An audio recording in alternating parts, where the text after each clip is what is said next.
Hello everybody and welcome to this National 5 2025 exam explanation video. As always, I've sourced the questions from JabChem who have released the chemistry paper, and I'm going to be going over the multiple choice questions today. Credit also goes to the SQA for creating this exam in the first place. On to question 1.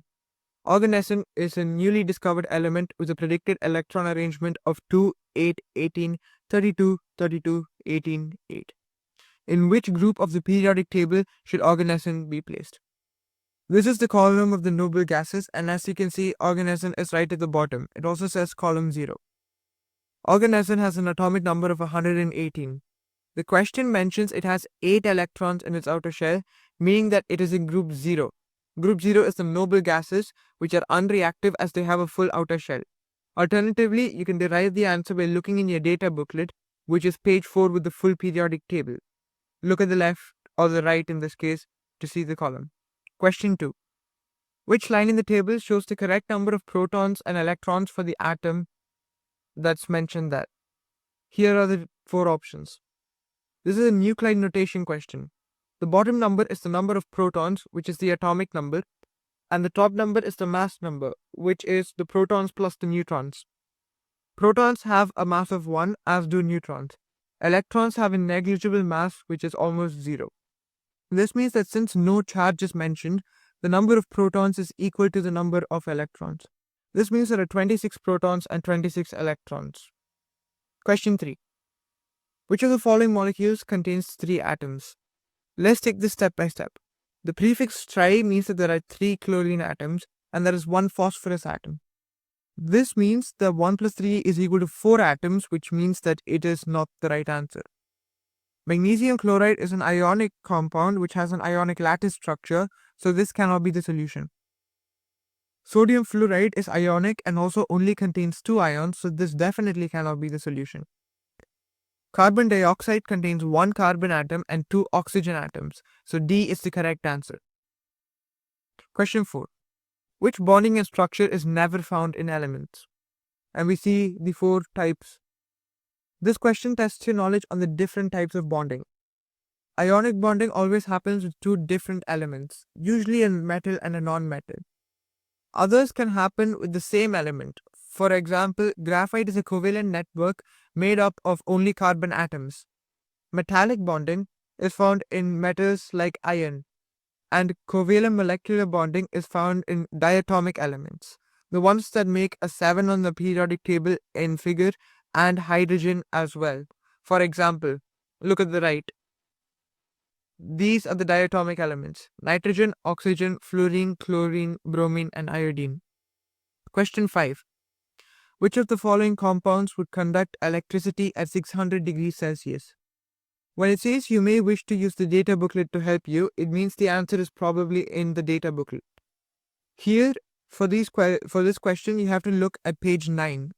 Ionic compounds only conduct when molten or in solution, as you've broken the bonds between the ions and they can move and carry current. They will not conduct as solids because there are no free charges. Covalent molecular substances never conduct electricity as there are no free charges to carry current. And from the covalent networks, only graphite conducts electricity. The answer here is lithium bromide, which is this one. Because it is molten at it's molten at 600 degrees Celsius, that means it can conduct electricity. Lithium bromide. Question 6. Which of the following oxides, when shaken with water, would give an alkaline solution? This tests your knowledge of metal and non-metal oxides. A metal oxide plus a water produces a base. A non-metal oxide plus water produces an acid. Calcium is a metal, and that means it reacts with water to form calcium hydroxide, which is a base. And this is the equation for it. Question 7. A student made some statements about the effect of adding water to a solution of hydrochloric acid. Identify the correct statement, and we get 4 options. For this question, you need to know a couple of basic facts about acids and bases. First is that acids have a pH of less than 7, alkalis have a pH of more than 7, and water is neutral and has a pH of roughly 7. Acids have a greater concentration of hydrogen ions than hydroxide ions, and alkalis have a greater concentration of hydroxide ions than hydrogen ions. Since the pH is increasing closer towards 7 from below 7, the answer is D. The pH will increase. Question 8. Ammonium phosphate has a gram formula mass of 149. The percentage by mass of nitrogen in ammonium phosphate is equal to, and there are 4 options, all of which look very similar. That's only one correct one, obviously. Don't spend time calculating the gram formula mass here. It's very important to read the question as they explicitly state it's 149. Just use the formula that the data sheet provides you near the start and use page 7 in order to find information about nitrogen.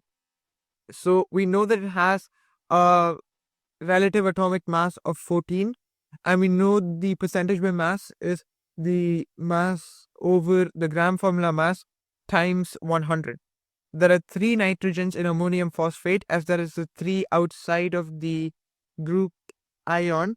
That means that it would be 42 over 149 times 100, which is B. Question 9. What is the charge on the manganese ion in manganese dichromate? You may wish to use the data booklet to help you.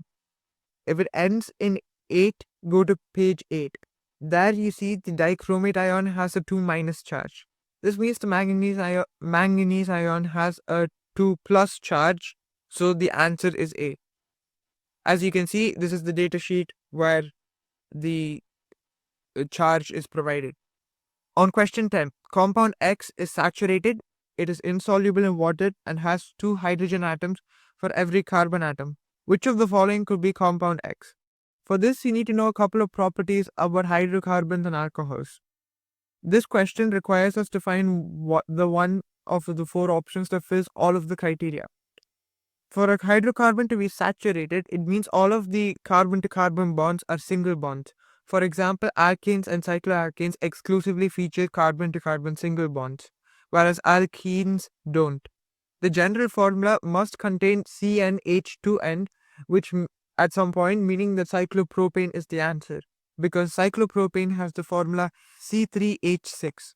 Small alcohols are soluble in water, but as the length of the carbon chain increases, the solubility of the alcohol in water decreases a lot.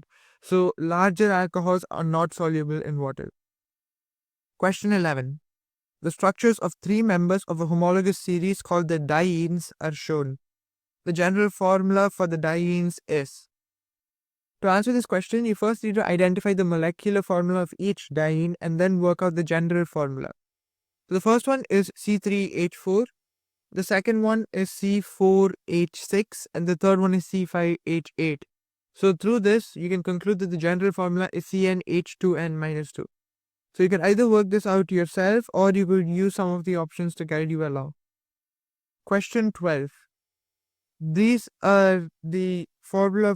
Which of the following formula masses belongs to a hydrocarbon that does not belong to the same homologous series as the others? In this question, you have to use calculation to determine the number of hydrogen and carbon atoms in each formula mass. As you can see on page 7, the relative atomic masses of hydrogen and carbon have been provided for you to refer to. A is CH4 because 12 plus 4 is 16, and that means it's an alkane. B is C3H8 as this also follows the same general formula, and it is also an alkane. C is also an alkane as it's butane, and D is actually pentene. So that means that it's an alkene, which means that it's the odd one out here. Question 13. The structural formula for a compound is shown. The name of the compound is. For this question, you need to use your knowledge of functional groups and prefixes. This features a COOH functional group, which is the carboxyl group, which is a defining characteristic of carboxylic acids. This also features 4 carbons, meaning that the prefix is but. Therefore, it is butanoic acid, as carboxylic acids end in oic acid. This is the table featuring the number of carbons and the prefix that each of them corresponds to. So if a hydrocarbon, for example, contains 5 carbons, it would start with pent. Question 14. The shortened structural formula for a compound is shown. Which of the following is another way of representing the structure? For this question, you have to go left to right and draw it out fully, then compare it to the options below. Alternatively, you could follow along with the shortened structural formula and see which of the options doesn't deviate from it by trying all of them. This is option A, and this perfectly matches with option A, as you can see, which means that is the correct answer. Question 15. Pent-1-ene reacts with water to produce two products or form two products. Which of the following alkenes does not form two products on reaction with water? And we get a couple of options. Initially, these look similar, but there is one characteristic by which we will be able to differentiate and find the correct answer. Note here the pattern. Both of the alcohols here have their functional group on one of the carbons with the double bond. So this one, you see the hydroxyl group is on this carbon, and on the other one, the hydroxyl group is on this carbon, both of which were members of the double bond in pent-1-ene. This means we have to draw both of the products out, and whichever two products are the same is the answer. An example will be on the next slide, and remember that this is an addition reaction, a hydration reaction specifically, as we are adding water. Here is why the answer is but-2-ene. First, I tried but-1-ene, and here you can see that it produces two separate ones, butan-1-ol and butan-2-ol, which are two separate products. Then I tried but-2-ene, and then it's the same product now because butan-2-ol is produced on both. Question 16. When 5 grams of a fuel was burned, 150 kilojoules of energy was released. Calculate the energy in kilojoules that would be released if 60 grams of the fuel was burnt. And we have a couple of options, all of which are very different. This question tests your understanding of maths and ratios. If 5 grams of a fuel releases 150 kilojoules of energy, 1 gram of the fuel releases 30 kilojoules of energy by dividing both sides by 5. That means 60 grams of the fuel, when we multiply both sides by 60, is 30 kilojoules times 60 because it is 60 times 1 gram, right? And that means that when we multiply 30 by 60, we get 1800 kilojoules, which is option C. Question 17. Which of the following is not involved in metallic bonding? This tests your knowledge of the definition of metallic bonding, which is the electrostatic force of attraction between positive ions and delocalized electrons. This means that the negative ions are not involved. So B is correct, as it's the only one not involved in the definition. Question 18. 4 different metals were connected to silver in a cell, and this is the diagram of the cell. The results obtained were recorded in the table. Which of the following could be metal X? And we get a couple of options, and it says you may wish to use the data booklet to help you. For this one, you have to use page 10 in the data book, which features the electrochemical series. The voltage is determined by the difference between silver, which is one of the parts of the cell, and the metal in the electrochemical series. Metal X is between zinc and magnesium because the voltage is in between those two.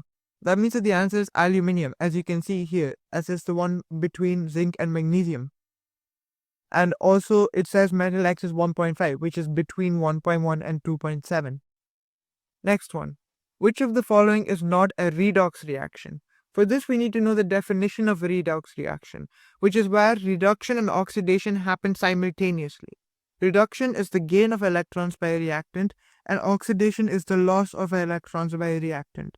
You can remember this through the mnemonic oil rig. For oxidation is loss, reduction is gain. In C, the bromine gains an electron and the iron loses an electron, making it a redox reaction. In B, the copper loses electrons and oxidizes, and the chlorine gains electrons, reduces, making it a redox reaction. In A, the zinc loses electrons and the hydrogen gains electrons, which makes it a redox reaction. In D, none of the reactants lost or gained any electrons, so it is the one that is not the redox reaction. Question 20. Which of the following will be recovered unchanged in the Ostwald process? For the Ostwald process, we need to know the catalyst that is used in order to answer this question. This is a knowledge question. You need to know that the Haber process uses an iron catalyst and that the Ostwald process uses a platinum catalyst. The definition of a catalyst is something that speeds up a reaction and is recovered unchanged at the end of the reaction. That's what it refers to by would be recovered unchanged. Question 21. In nuclear equations, a proton is represented as, and we have 4 different potential nuclide notations. This is yet another question on that theme. We already saw one earlier. Here the top number must be 1 because the proton has a mass of 1. The bottom number must also be 1 because it is the atomic number. The atomic number is defined as the number of protons in the nucleus. Since we're literally talking about a proton here, the answer is 1. So the answer would be 1 and 1, which would be A. Question 22. Which of the following compounds can be prepared by precipitation? And they give you a couple of options, all of which end in sulfate. Remember, when you see 8, go to page 8. Go to the table that says solubility of selected compounds in water and find the one that is insoluble because precipitates are insoluble. This means barium sulfate, as you can see over here, is the insoluble one because it has an I next to it.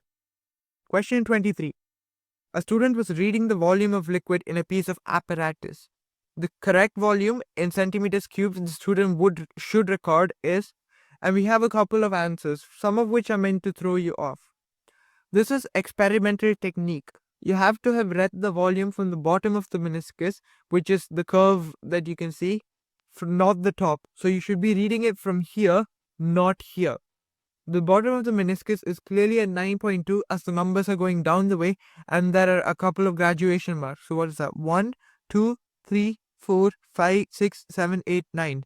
And there are 10 spaces, right? So each one is 0.1. So it would be 9.1, 9.2, 9.3, 9.4, 9.5, 9.6, 9.7, 9.8, 9.9, and 10. So that means that the answer is C, 9.2. Now on question 24. Questions 24 and 25 refer to the experiment below. A titration was performed using hydrochloric acid and a 10 centimeter cubed solution of sodium hydroxide. The results are shown in the table. And we have titrations 1 through 4, the initial reading and the final reading, and the average and the titer for each one. The average of the concordant titer values in centimeters cubed is, and they give us a lot of values that are really close to each other. The thing this question is testing us on is the definition of concordant values and whether we select the right ones, because the second we select them, it becomes extremely easy. Concordant titer values are titer values within 0.2 centimeters cubed of each other. In order to calculate the average of the concordant values, we disregard the rough titer. In this case, the rough titer is 11, which doesn't really affect our results, but if it was something pretty close to one of the other values, we would have to take that into consideration. Here, the two concordant values are 10.1 and 10.3. This means the average titer is the average of both of those values. So the answer is D, which is 10.2. Question 25, the final question of the multiple choice, and it's actually a pretty simple question. Which piece of apparatus is the most appropriate to measure and transfer the 10 centimeters cubed of sodium hydroxide solution? And we get a couple of options: burette, pipette, conical flask, and measuring cylinder, all of which hold liquids. So let's see this. This is an experimental technique question. A pipette is used to measure extremely accurately. So that means that it has a very small tolerance compared to the other ones. So that means you just fill it up and then you get almost exactly 10 centimeters cubed. Whereas the other ones, you might have to eyeball it, for example, and you're not entirely sure. So anyway, that's the end of the multiple choice questions. If you would like me to make another video along these themes, please post it in the comments and tell me how you found the exam. Don't forget to subscribe to my channel to see more educational videos on subjects like chemistry. Thank you for watching. Have a good day.